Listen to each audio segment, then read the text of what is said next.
Hello friends, मेरा नाम स्तुति खांडवाला है और आई होप आज की मेरी स्टोरी आपके लिए इंस्पायरिंग हो, क्योंकि मेरी लाइफ जर्नी बहुत ही इवेंटफुल रही है।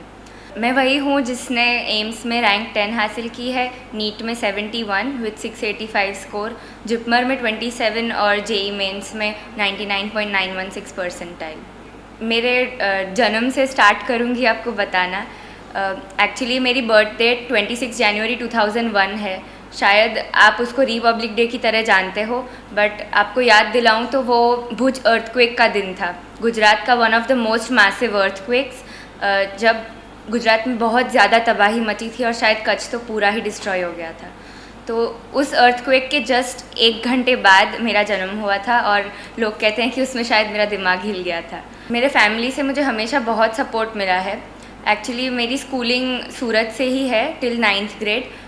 मैं दिल्ली पब्लिक स्कूल सूरत में पढ़ती थी और हमारी स्कूल में 7th स्टैंडर्ड तक ऑफिशियली कोई एग्ज़ाम्स नहीं होती थी। तो फर्स्ट टाइम जब हमारे स्कूल ने बोला कि एसओएफ की नेशनल ओलंपियाड्स तुम देने की ट्राई करो, उसका फॉर्म हमें मिला, तो I was very happy, very excited कि हाँ मैं पहली बार कुछ एग्ज़ाम दूँगी। तो लकीली उसी साल मेरा NCO that is national cyber olympiad में फ़र्स्ट रैंक आया। मुझे वहाँ पर वायो का जो लैपटॉप में बहुत सालों से चाहती थी वो मिला। वो शायद मेरे घर का पहला गैजेट था और वो मैंने खुद कमाया था।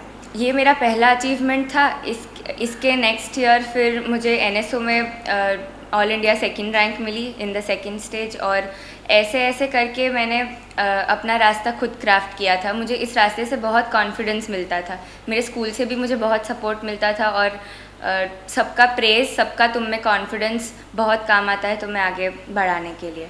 तो धीरे धीरे जब स्कूल की एग्ज़ाम शुरू हुई 7th में, तो उसमें भी समहाउ मेरे 30 on 30 आ जाते थे।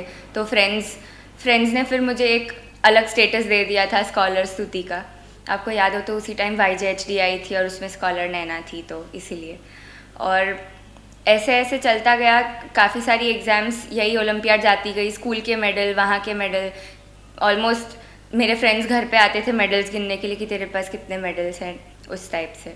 तो मैं हमेशा से इस तरीके से रही हूँ। बाहर खेलने जाना, दोस्तों के साथ पार्टीज़ मनाना, इन सब चीज़ों में समहाउ मुझे मन तो होता होगा, पर मैं कभी इन सब चीज़ों में पड़ी नहीं।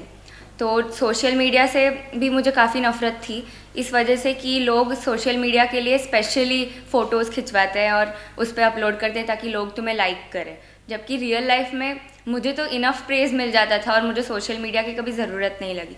आज तक मेरा फेसबुक या इंस्टाग्राम पे या स्नैपचैट पे या कहीं पे कोई अकाउंट नहीं है। अकाउंट सिर्फ व्हाट्सएप पे है, क्योंकि मुझे सर से डाउट्स डिस्कस करने होते थे और कभी कभी फ्रेंड्स के साथ बातें करनी होती थी। तो मेरी लाइफ में पढ़ाई के आसपास और कुछ बहुत ज़्यादा रहा नहीं है। ऑफ कोर्स मैंने एक काम बहुत गंभीरता से किया था, और वो था मेरे पेरेंट्स के प्रोफेशन को एग्ज़ामिन करना। तो मैं बचपन से अपनी मम्मी के साथ उसके क्लिनिक पर जाती थी, और वो डेंटिस्ट हैं, तो मैं सुबह से शाम तक वहीं पर बैठी रहती थी और उनको देखती थी, अपनी स्टोरी बुक्स पढ़ती थी, उनके लैपटॉप पे माइक्रोसॉफ्ट पेंट यूज़ करती थी, सो जाती थी, मैगज़ीन्स पढ़ती थी, उनके पेशेंट्स के साथ बातें करती थी। तो मैंने उनकी ये प्रोफेशनल लाइफ, डॉक्टर की प्रोफेशनल लाइफ बहुत ध्यान से देखी है, और कहीं ना कहीं इसी वजह से मुझे डॉक्टर नहीं बनने का मन हुआ, क्योंकि वो लाइफ मुझे कभी कभी इतनी मोनोटोनस लगती है कि तुम एक ही चीज़ करते रहो, एक ही चीज़ करते रहो, उसमें कुछ नया नहीं मिलता। मेरे फादर पैथोलॉजिस्ट हैं, तो मैं उनकी लैब में कई बार गई थी और मैं प्लांट स्पेसिमेंट्स का डिसेक्शन करती थी और उनको देखती थी कि वो कैसे बायोप्सीज़ हैंडल करते हैं, वो कैसे माइक्रोस्कोप हैंडल करते हैं। तो इन सब चीज़ों से मुझे बायोलॉजी में पहले से ही बहुत इंटरेस्ट था, हमारे घर पे भी इसी टाइप के डिस्कशंस हुआ करते थे। इसके अलावा मुझे टीवी देखने का बहुत ज़्यादा शौक़ था, और बचपन में मैं 5-5, 6-6 घंटे एक साथ टीवी देखती थी। अगर दादी आती थी तो उनके साथ उनकी सास बहू भी देखती थी और शिनचैन भी देखती थी। तो हर टाइप का, मतलब मैं टीवी के साथ चिपकी रहती थी। बट जैसे जैसे मुझे समझ आया कि इन चीज़ों से मुझे ज़्यादा गेन नहीं मिल रहा, और गेन मुझे जहाँ पर है मुझे उसमें अपना टाइम लगाना चाहिए, वैसे वैसे ये सारी चीज़ें भी कम होती गई। फाइनली जब मैं 9th स्टैंडर्ड में आई, तो मेरे एक सीनियर हैं, लज्जाबेन पटेल, शायद नाम सुना हो आपने, तो उनके मदर मुझे काफ़ी गाइड करते थे कि कैसे आगे बढ़ना है, क्या करना है। तो उस टाइम आया international olympiad, junior science olympiad का। तो स्कूल में रहकर ही मैंने उसके लिए प्रिपेयर किया। मेरे कुछ दोस्त थे जो कोटा में बैठकर उसके लिए प्रिपेयर कर रहे थे। मैंने अपने बलबूते पर इंडिया के टॉप 35 में अपना स्थान बनाया और I went to Homi Bhabha centre for science education which is in Mumbai, जिसमें एक 2 वीक का कैंप होता है। और अनफॉर्चुनेटली उस कैंप में I could not make it to the team of final 6 जो कि इंडिया को रिप्रेजेंट करते हैं। तब मेरे दिमाग पर इंडिया को रिप्रेजेंट करने का भूत बहुत ज़्यादा था और उसमें ना सिलेक्ट होने का सेटबैक भी काफ़ी हुआ था। तो उसके बाद मुझे ये लगा कि शायद कोटा में अच्छे टीचर्स हों, शायद मैं कुछ मिस कर रही हूँ यहाँ पर रहकर, सूरत में रहकर, जो कोटा में उनको ज़्यादा मिल रहा। मेरी नॉलेज की भूख ने मम्मी की प्रैक्टिस भी छुड़वा दी और मेरी DPS भी छुड़वा दी। हम 9th स्टैंडर्ड जैसे जैसे एंड हुआ, कैंप ख़त्म हुआ, तो हम कोटा भाग गए। अब कोटा में भी मेरी नॉर्मल स्कूलिंग चालू थी, पर उसके साथ मैं एलन कोचिंग में जाती थी और वहाँ से मुझे इंटरनेशनल बायोलॉजी ओलंपियाड का एक नया रास्ता मिला। Biology olympiad is one of the senior Olympiads और वहाँ पर मेरे सर मुझे सुबह 5:30 6 o'clock को क्लासेस लेने के लिए रेडी हो जाते थे। वो मेरे क्लासेस लेते थे 9 o'clock तक, उसके बाद मैं और क्लासेस में जाती थी। तो इस तरह मैंने बायोलॉजी ओलंपियाड की प्रिपरेशन की और लकीली 10th स्टैंडर्ड में I made it to the team of final 4 for international biology olympiad which was held in UK that year and I got back a silver medal. तो that time I was extremely happy जब मुझे वो India के लोगो वाला coat मिला था, blazer मिला था। और उन सब चीज़ों से कहीं ना कहीं मेरा कॉन्फिडेंस काफ़ी हद तक बढ़ गया था। तो JSO में जो मैंने गलती की थी कि आसपास की कंडीशन से या कोई एग्ज़ाम बिगड़ने से जो मैं कहते हैं कि विचलित हो जाती थी, तो उस सब चीज़ों को मैंने ध्यान रखा कि अब मुझे ये नहीं करना है और शायद 10th में मेरी सक्सेस का वो बहुत बड़ा रीज़न था। 11th स्टैंडर्ड में मैं फिर से इंटरनेशनल बायोलॉजी ओलंपियाड गई थी जो कि ईरान में था। अब इन दोनों इंटरनेशनल एक्सपीरियंसेस ने मुझे इतने सारे नए नए लोगों से मिलवाया जो इतनी सारी अलग अलग चीज़ें करते हैं। तो उन सब चीज़ों से मुझे अपनी लाइफ का स्लोली विजन मिलने लगा कि शायद मुझे रिसर्च में ही मज़ा आएगा, किसी चीज़ की प्रैक्टिस करने में, किसी के अंडर जॉब करने में या खुद का स्टार्टअप करने में शायद मुझे इतना सेटिस्फैक्शन ना मिले जितना रिसर्च में रोज़ कोई नई चीज़ करने से मिले। तो मैंने सोचा कि अब रिसर्च करनी है तो मैं मैथ्स या बायो, जो कि दोनों बहुत पसंद थे मुझे, तो मैं उनको छोड़ूंगी नहीं एंड तक। तो फाइनली मैंने NTSC क्लियर किया था 10th स्टैंडर्ड में और उसके लिए SST पढ़ने में मुझे बहुत मज़ा आया था। फिर मैंने 11th स्टैंडर्ड में PCMB लिया और मैंने अपनी बोर्ड्स क्लियर की। पर उसके साथ साथ 11th 12th में मैंने और बहुत सारी चीज़ें की थी। मतलब कह सकते हैं कि अगर मुझे कोई भी ईमेल आए कि आज ये एग्ज़ाम है, कल वो एग्ज़ाम है, तुम इसके इंटरव्यू के लिए जाओ, उसके इंटरव्यू के लिए जाओ, तो मैंने कभी किसी चीज़ को ठुकराया नहीं कि ये छोटी चीज़ है, इसके लिए मैं नहीं भागती, मेरी तो फाइनल एंट्रेंस देनी है मुझे, उसके लिए प्रिपरेशन में मुझे बीच में रुकावट आएगी, ये सब चीज़ें सोची नहीं थी मैंने कभी। जो भी अपॉर्चुनिटी मेरे हाथ में आती थी मैं उसको बस I use to go for it. और इसी तरीके से जब KVPY क्लियर किया मैंने, तब उसके बाद जो विजयोशी कैंप होता है that was in IISER Bhopal, and वहाँ जाकर I met people like David Phillips from United Kingdom and a lot of Indian great eminent science researchers, and I actually got to talk to all of them. और मैं उनकी research के बारे में पूछती थी, अपने आइडियाज़ उनकी रिसर्च पे इम्पोज करना चाहती थी, वो मुझे उसके प्रोज एंड कॉन्स समझाते थे। तो इस तरीके से मेरे में वो रिसर्च का कीड़ा बढ़ने लगा।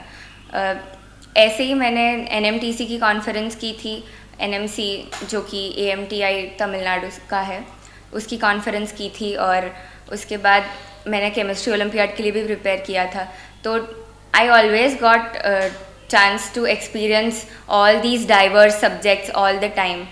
And there was also this international science school which is organized by the University of Sydney, which occurs biannually, and luckily मेरे साल में वो था, तो I'm going to go for it on 7th July this year. तो इन सब चीज़ों से मेरे में वो प्योर साइंस की चीज़ जो कि which is very much different from अगर तुम मेडिसिन में या इंजीनियरिंग में कॉन्सेंट्रेट हो जाओ, तो वो चीज़ मेरे में बरकरार रही, बहुत बढ़ गई कि अब तो मुझे ये सब करना है। अपार्ट फ्रॉम दिस, जब मैं छोटी थी तब I use to see these people which who have psychoneurotic disorders, and that is basically कहें तो मानसिक बीमारियाँ। और इंडिया में उन ऐसे लोगों की सिचुएशन ये होती है कि या तो उनको घर से बाहर निकाल देते हैं या उनकी कोई ट्रीटमेंट नहीं हो पाती ढंग से, उनको सोसाइटी के स्टिग्मा से डील करना पड़ता है, और बेसिकली वो ऐसे ही रास्ते पर घूमते घूमते पता नहीं कब मर जाते हैं, पता नहीं उनका क्या होता है, कोई नहीं जानता।